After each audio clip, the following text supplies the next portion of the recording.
Assalamualaikum warahmatullahi wabarakatuh. Nama saya Jidan Gausil Abdullah dari kelas akuntansi B, kelompok 2. Saya akan menerangkan urgensi agama Islam.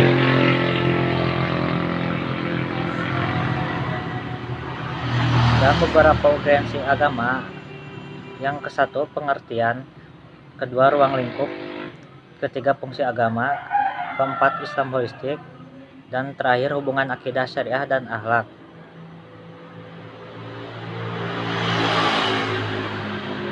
Satu, pengertian agama. Agama adalah suatu kepercayaan yang mengajarkan dan mengatur peribadatan manusia kepada Tuhan yang Maha Kuasa, hubungan manusia dengan manusia, serta hubungan manusia dengan alam sekitarnya.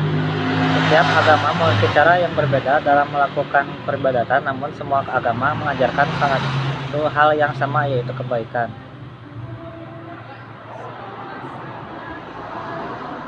Dua, urgensi agama menurut Islam. Satu, Islam sebagai wahyu ilahi. Kedua, sebagai pedoman hidup. Ketiga, hukuman yang mengatur manusia. Keempat, membimbing manusia ke jalan yang lurus. Kelima, menuju kebahagiaan di dunia dan akhirat.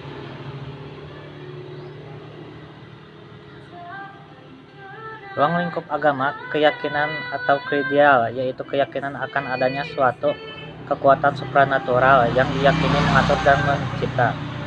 Kedua, peribadatan ritual, yaitu tingkah laku manusia dalam berhubungan dengan kekuatan supranatural tersebut sebagai konsekuensinya atau pengakuan dan kedudukannya. Ketiga, sistem nilai yang mengatur hubungan manusia dengan manusia lainnya atau alam semesta yang dikaitkan dengan keyakinannya tersebut.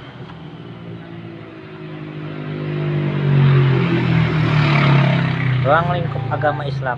Satu, iman, artinya membenarkan dengan hati, merealisasikan, mewujudkan dalam perkataan dan perbuatan akan adanya Allah Subhanahu wa Ta'ala dengan segala kemahasempurnaannya, para malaikat, kitab-kitab Allah, para nabi dan rasul, hari akhir, serta qada dan qadar.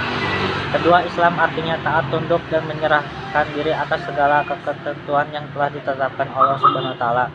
Rukun Islam terdiri atas syahadat, 2 kalimat syahadat, zakat, puasa, dan haji. Ihsan artinya berakhlak dan berbuat soleh sehingga dalam melaksanakan ibadah kepada Allah dan bermuamalah dengan sesama makhluk dilakukan dengan penuh keikhlasan, seakan-akan Allah menyaksikannya sepanjang waktu.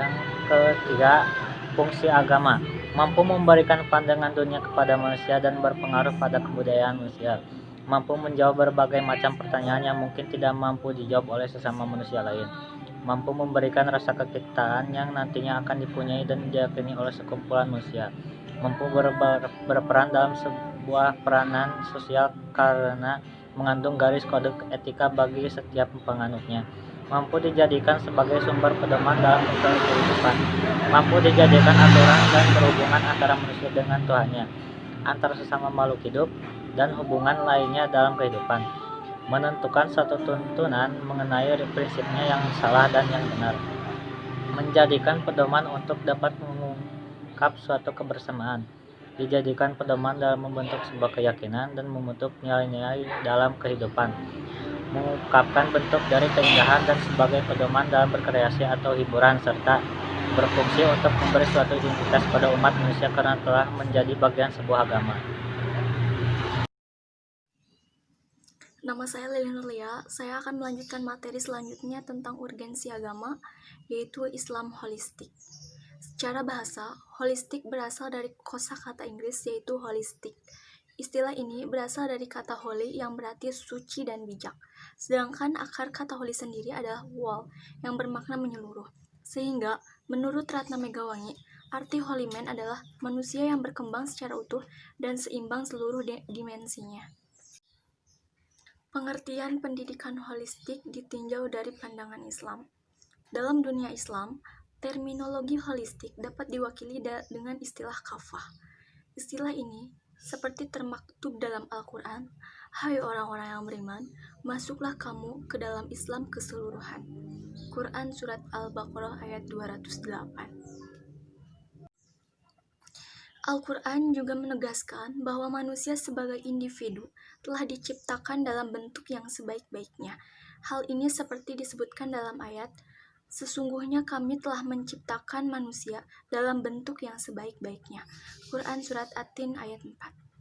Bentuk yang sebaik-baiknya tersebut, menurut Ibnu Tufail, merupakan ketiga aspek fundamental dalam pendidikan, yaitu ranah kognitif atau al-aqliyah, efektif, al-khuluqiyah al-ruhaniyah, maupun psikomotorik al-amaliyah. Ketiganya merupakan syarat utama bagi tercapainya tujuan pendidikan, yaitu mewujudkan manusia seutuhnya dengan memadukan pengetahuan alam melalui penelitian diskursif dan pengetahuan agama yang berdasarkan wahyu melalui para nabi dan rasul, sehingga mewujudkan sosok yang mampu menyeimbangkan kehidupan vertikal dan kehidupan horizontal sekaligus. Materi yang terakhir yaitu hubungan akidah, syariah, dan akhlak.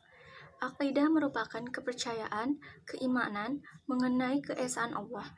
Syariah atau hukum adalah jalan menuju sesuatu yang benar. Akhlak adalah budi pekerti, sopan santun, dan perilaku. Adapun filosofi lain, akidah syariah dan akhlak bagaikan suatu pohon, di mana akidah merupakan akar, syariah merupakan batang, dan akhlak merupakan dedaunan. Syariah dan akhlak akan tumbang tanpa adanya akidah yang mengingkarinya. Akidah mendasari hukum, hukum tanpa akhlak menjadi kezaliman. Akidah, syariah, dan akhlak pada dasarnya merupakan satu kesatuan dalam ajaran Islam. Ketiga unsur tersebut dapat dibedakan namun tidak dapat dipisahkan. Akidah sebagai sistem kepercayaan yang bermuatan elemen-elemen dasar keyakinan, menggambarkan sumber dan hakikat keberadaan agama. Sementara syariah sebagai sistem nilai berisi peraturan yang menggambarkan fungsi agama, sedangkan akhlak sebagai sistematika menggambarkan arah dan tujuan yang hendak dicapai agama. Sekian pemaparan materi dari kelompok 2. Mohon maaf bila ada kesalahan dan kekurangan. Wabillahi taufiq wal hidayah. Wassalamualaikum warahmatullahi wabarakatuh.